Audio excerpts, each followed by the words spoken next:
With the release of Jujutsu Kaisen manga chapter 239, we finally get to see what Kenjaku has been up to all this time, and boy has he been cooking. Kenjaku has initiated his plan to take out every single Culling game player, but of course this would only be those that were reincarnated into the present time. He has no interest in Culling game players like Higuruma and Takaba, or so he says. Kenjaku's plan at the moment doesn't require the cost energy of awakened sorcerers, but for some reason he states that he has plans for Higuruma. And with all that out of the way, we can get into what this video should entail. Basically, we want to see how every single Culling game player would fare against Kenjaku. But of course, even though I said every single, we'll only be considering the top tiers, as most of them aren't exactly going to be pressuring the likes of Kenjaku. I'd also like to state that I don't necessarily think any of these players have a chance against Kenjaku. We just want to analyze how well they will do. We are not exactly expecting them to come out the victor. So for the first round, we're looking at Kenjaku versus all the individual players that still remain and what he would need to take them down. In the second round, we'll be looking at Kenjaku versus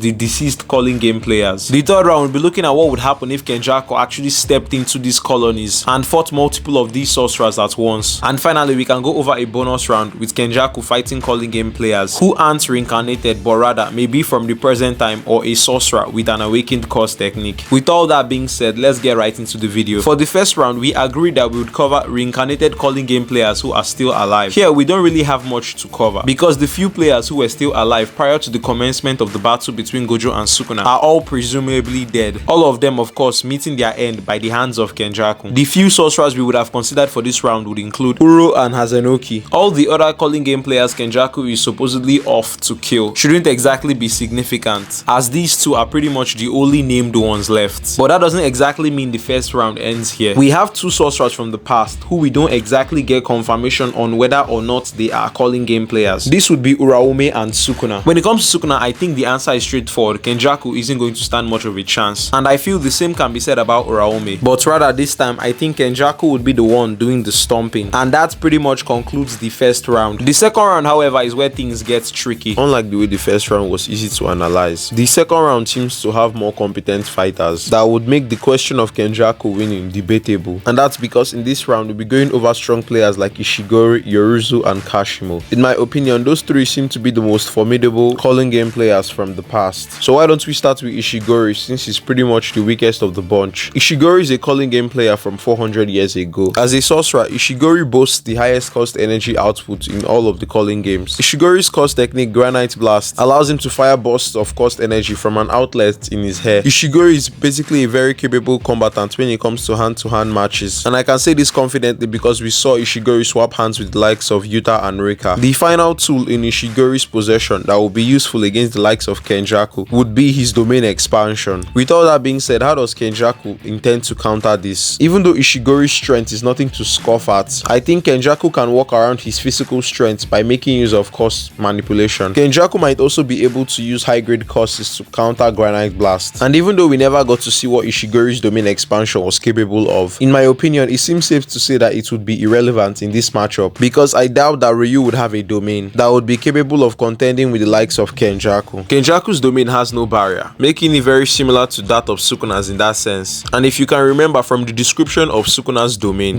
expansions without barriers are stated to be divine techniques. And so in my opinion, I doubt the likes of Ryu is really doing much against someone on the level of Kenjaku. But this matchup doesn't end here, as we haven't considered the speed of either of them. I'm no power scaler, but I can tell you for a fact that speed in Jujutsu Kaisen seems to be relatively vague. That is to say, in Jujutsu Kaisen, there doesn't seem to be a definitive way to scale the speed of the characters in the series. But I think we should just compare the speed of the characters they fought. When Ryu fought Rika and Yuta, he never seemed to be at a disadvantage speed-wise, meaning at the bare minimum, we can say he's relative to Yuta in terms of speed. And a similar thing can be said with Kenjaku. When Kenjaku fought Yuki, Choso, and Tengen, there were some panels that would make it seem like Kenjaku was at the back foot speed-wise. But based on how he came out the victor in that matchup, it seems pretty safe to say that Kenjaku wasn't going all out from the start, meaning he might probably be faster than what we saw him do at the beginning, meaning that Yuki might not have overwhelmed him if he took the match seriously from the onset. And so it's just like I said before I started talking about their speeds. It isn't exactly easy to scale the speed of these characters, but if I had to give one of them the speed advantage, I'd be giving it to Kenjaku. Mind you, Ryu is the same guy who got speed blissed by 15 Fingers Sukuna, and so he isn't exactly top tier in terms of speed in the JJK verse. Now that we are done with Ishigori, why don't we go over someone from the same time period? And this would be none other other than Kashimo. When we got introduced to Kashimo at the beginning of the Culling games, hype began brewing around his character, and this hype would continue up until he faced the King of Curses. Prior to a couple of weeks, fans of Jujutsu Kaisen hadn't known the curse technique of Kashimo. All we knew at the time was that Kashimo had a one-use curse technique, but fast forward to present day, now we know what his curse technique entails. Kashimo's one-use curse technique, the mythical beast Amber, can only be used once because it destroys the body of the user. When Kashimo activated this technique, he's seen blitzing a weakened Sukuna. The curse technique transforms the flesh into cursed energy, and that's the very reason why it's a one-use curse technique, because when the technique runs out, so will Kashimo's life. Basically, what I'm saying is that the use of Kashimo's curse technique wouldn't be a smart move, especially when he's going up against someone like Kenjaku. You see, Kenjaku is a very tough opponent, especially in drawn-out battles, meaning if Kashimo is going to stand a chance, using a technique that decomposes his body isn't exactly going to be a smart idea. But don't worry, Kashimo isn't exactly solely dependent on his curse technique. After all, we saw him fare very well against a competent Jujutsu sorcerer from the present times, this competent sorcerer being Hakari Kenji. Kashimo's speed is also one that shouldn't be understated, as most characters at the very least should be relative to the speed of their attacks, and that would mean that I would be saying Kashimo should be relative to the speed of lightning. I don't want to trigger anyone, so let's not get into specifics. So once again, at the very least, let's just say that Kashimo and Kenjaku should be relative to one another in terms of speed, and of course physically Kashimo would be having the advantage. I also don't see Kashimo being easily countered by curse manipulation because of his speed. If Kenjaku doesn't choose to use high grade curses with specific curse techniques that can counter Kashimo, then I don't see curse manipulation being effective in this scenario. Mind you, let's not forget that even without the use of a curse technique, Kashimo's cursed energy already has a property that makes it harmful, Kashimo's cursed energy being electric in nature. Anyways, how would Kenjaku hope to counter this? Kenjaku can choose to expand his domain, but I don't see him doing so unless he's actually pressured. Kenjaku can also fire Minu Uzumaki's at Kashimo, but unless it's at close range, Kashimo should more or less be able to avoid the attack, meaning Kenjaku would most likely have to resort to his domain. Kenjaku's domain expansion, the all-enveloping Gabadhad Hatsu. Don't mind my pronunciation, but you get the point. Kenjaku's domain, like Sukuna's, doesn't have a barrier, meaning whoever's trapped in this domain can actually attempt to escape, and with Kashimo's speed, he might be able to pull this off. But the issue is, Kashimo isn't exactly that kind of fighter. He doesn't seem like the type to run away from a fight, and we know that Kashimo can counter the domain with a domain of his own. Even though it's never exactly stated, I feel Kashimo should at the very least possess Hollow Wicca Basket. After all, he was the strongest in a generation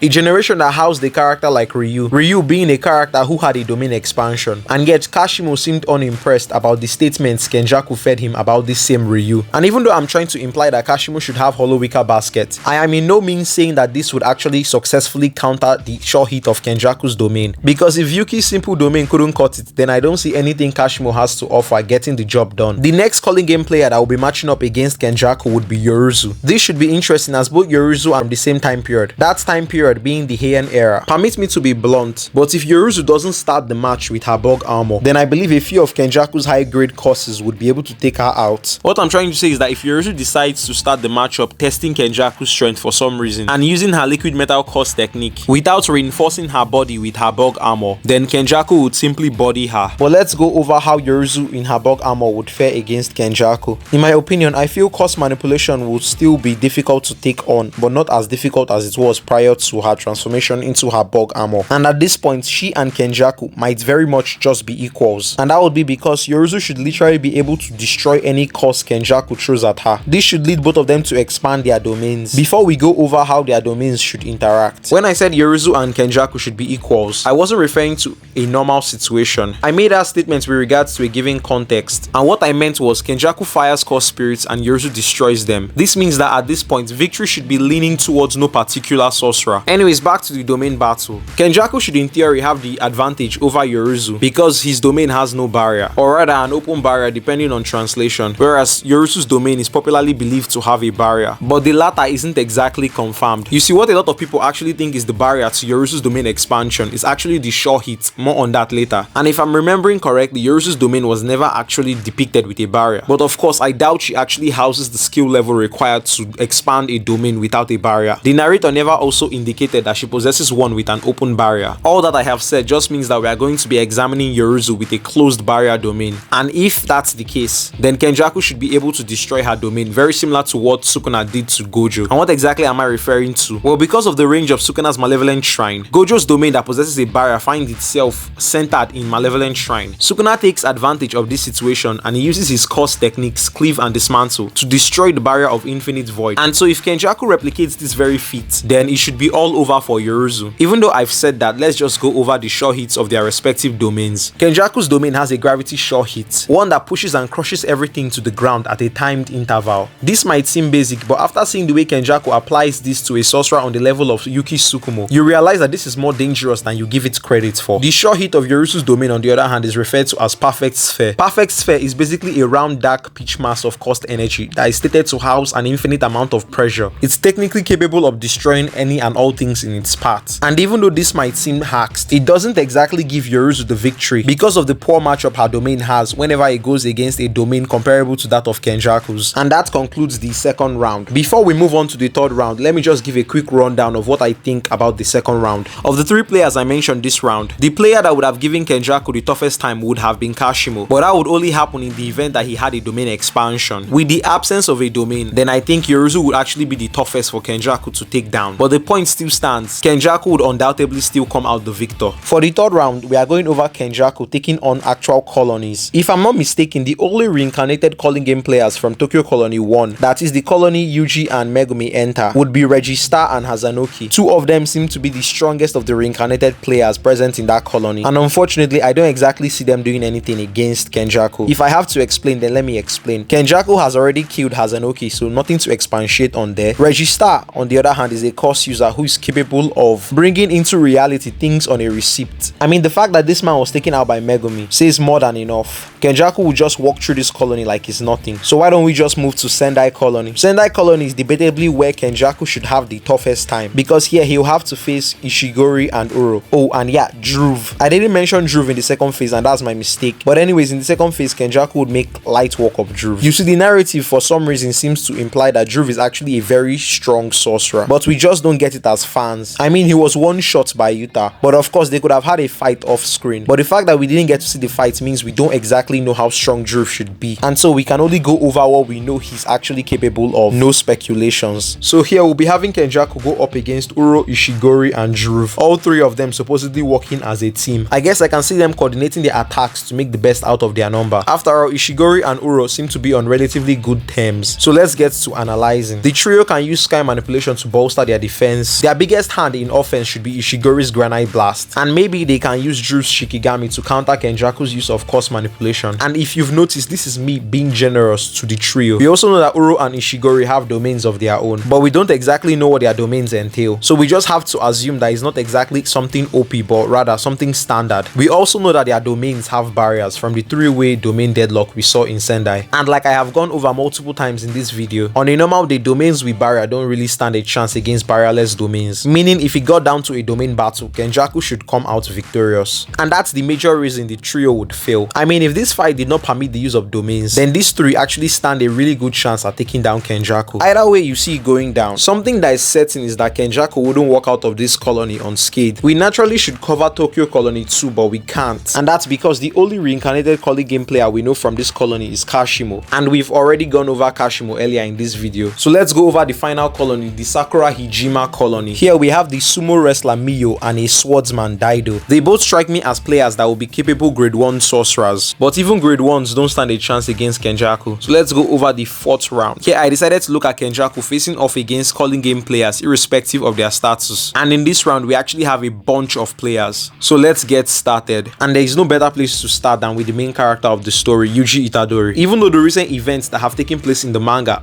portray Yuji to be a stronger combatant overall, his improvement hasn't exactly been gauged in actual combat. And since we want to avoid speculation, let's just go over only the things we know Yuji is actually capable of. And if we are to do that, then Kenjaku should make relatively light work of Yuji. And the same thing can be said for Megumi. Of course, except if Megumi chooses to use Maharaga. But even with that, who knows, maybe Kenjaku actually has a counter for Maharaga. But under normal circumstances, those two aren't doing much against Kenjaku. So why don't we go over characters that might actually push him to some degree. And there is no better place than to start with someone that has literally been foreshadowed to take on Kenjaku sometime in the near future. This sorcerer of course being none other than Yuta Okotsu. We only have 2 matches which we can use to gauge Yuta's strengths, and those 2 would be his fight against Geto in the Volume 0 movie and his fight against the special grades at Sendai Colony. So let's do a quick rundown of Yuta's abilities and how it will match up against Kenjaku's skill set. Yuta's course technique has been worded to be 2 different things, and so most people in the fanbase just decide what they consider his course technique to be at this point. In some occasions, Yuta's course technique has actually been stated to be Rika, a special grade Shikigami stroke course spirit. And other times, his course technique is blatantly just stated to be copy. Whichever you agree is the course technique, one thing is sure, he possesses the ability to do both. Yuta is able to manifest Rika for just 5 minutes. He's capable of copying course techniques. He wields a katana in combat. He has been stated multiple times to possess a near bottomless amount of cost energy. Yuta is also one of the few sorcerers period to have access to reverse cost technique. Yuta also has an unrevealed closed barrier domain expansion. And with all I've said, do I think Yuta beats Kenjaku? Well, no. Kenjaku's domain hard counters Yuta's domain. Kenjaku can also use cost manipulation to take care of Rika for the most part. Something I tried as much as possible to avoid stating about Kenjaku throughout this video is the fact that Kenjaku can also use reverse cost technique. Why am I saying this just now? Well, that's because prior to now, I didn't think Kenjaku would need RCT, and so Kenjaku should actually be able to beat the cost child Yuta Okotsu. Kenjaku's cost energy reserves may not have the statements that Yuta has, but his cost energy quantity shouldn't be overlooked. After all, that's the very reason cost manipulation is far more dangerous in his hands than it ever was in that of Geto's, and that's because Kenjaku is able to fortify the strength of the cost spirits by reinforcing their attacks with his own cost energy. But that's enough with Yuta. Why don't we talk about Hakari? Hakari's domain is non-lethal, and for some reason, certain translations state that Hakari's domain is especially strong in tug of wars. And so based on your interpretation, you could say Hakari's domain would triumph that of Kenjaku's, but I don't exactly think that's the case. Anyways, back to Hakari's domain. Whenever Hakari uses his domain expansion, the ideal death gamble, he plays a game, and if he lands a jackpot, he's granted an unlimited amount of cost energy for 4 minutes and 11 seconds. This unlimited amount of cost energy would then go on to multiply itself and create reverse cost energy. This RCT would make Hakari in theory unkillable for 4 minutes and 11 seconds. And so far in the series, the only time we've seen Hakari actually go all out was once, and it was against Kashimo. Beyond the hacks the domain grants him, Hakari is more or less just your average JJK brawler, as that isn't exactly a very good matchup against the likes of Kenjaku, because it would be difficult for Hakari to pound his way through the multiple cost spirits that Kenjaku could send his way. I like to move on, and this time why don't we go over courses? The 2 I'd like to cover would be Kurorushi and Cost Naoya. Cost Naoya has his speed going for him, and Kurorushi has its insane regen and reproduction going for it. But these 2 actually stand the worst chance against the character like Kenjaku, and that's because they are courses, meaning both of them can be subjected to absorption by cost manipulation. Moving on, we can talk about Noritoshi and some of the other allies. Kenjaku blatantly just outscales someone as weak as Noritoshi. I mean, we all saw the way Kenjaku was able to mess up Choso. If he could do that to a master of blood manipulation, then it should be illegal for us to want to see what he would do to Noritoshi. Higuruma on the other hand might be difficult, and that's solely because of his domain expansion, the deadly sentencing. His domain might very well be a counter to that of Kenjaku's, and even literally every other character in this series, and that's because Higuruma's domain doesn't allow violence. The very act of Kenjaku attempting to expand his domain can be seen as an act of violence, but if Kenjaku were to expand his domain first, then he would come out the victor. And if it doesn't even come down to domain expansions, then Higuruma will have a very tough time taking on the high grade cost spirits Kenjaku has under his belt. I think ending this round with Takaba would be neat, so why don't we do just that? Takaba vs Kenjaku is currently ongoing, so why don't we just wait to see the outcome? That fight is actually what gave me the idea for this video. I didn't include the likes of Maki, Angel, and Sukuna for various reasons. Maki's heavenly restriction makes the barriers counter as an object, and thus she can't qualify as a calling game player. We never saw Angel or even Hana Korusu have a Kogane, that attendant cost spirit that all calling game players have. And if it was prior to Sukuna's resurrection, I would have counted him as a player because he was in Megumi's body. But now that he's fully resurrected, his status as a player isn't confirmed. But either ways, I'll be going over Sukuna's plan for Kenjaku in a future video, so stick around. Before I end the video, I want to go over a bonus round, and that would be Kenjaku entering all the colonies with all the players present, as well as having all the players potentially try to jump him. So why don't we run this section as fast as possible? For this round, the notable people from Tokyo Colony 1 would include Yuji, Megumi, Higuruma, Regista, Hazanoki, and Takaba. And in my opinion, I don't really see this bunch pulling it off. Kenjaku should technically be able to claim victory here. Tokyo Colony 2 having Hakari, Kashimo, and Charles might be able to pull it off, but it's not exactly certain because of Kenjaku's domain. Sakura Hijima Colony probably performs the worst in this scenario, and I kept the juiciest for last, that of course being Sendai Colony. Here we'll be having Kenjaku face off against Yuta, Ryu, Uro, Kurorushi, and Druv. And let me just say this, if they coordinate coordinate their attacks very well, then they might actually find a way to overwhelm Kenjaku with and without his domain expansion. And with everything I've said in this video so far, permit me to say, based on whatever happens in the future, the matchups in this video could become entirely even more one-sided. And that's because we definitely don't know all of Kenjaku's abilities. The fact that Kenjaku still has more cards to play at this point in the game is crazy. Like, JJK is actually in his final arc, and yet we don't exactly know how strong someone who might possibly be stronger than Sukuna is. Anyways, if you enjoyed this video, then please feel free to leave a like. If you have something to say, then you can put it in the comments. And if you want to see more videos like this in the future, then do subscribe.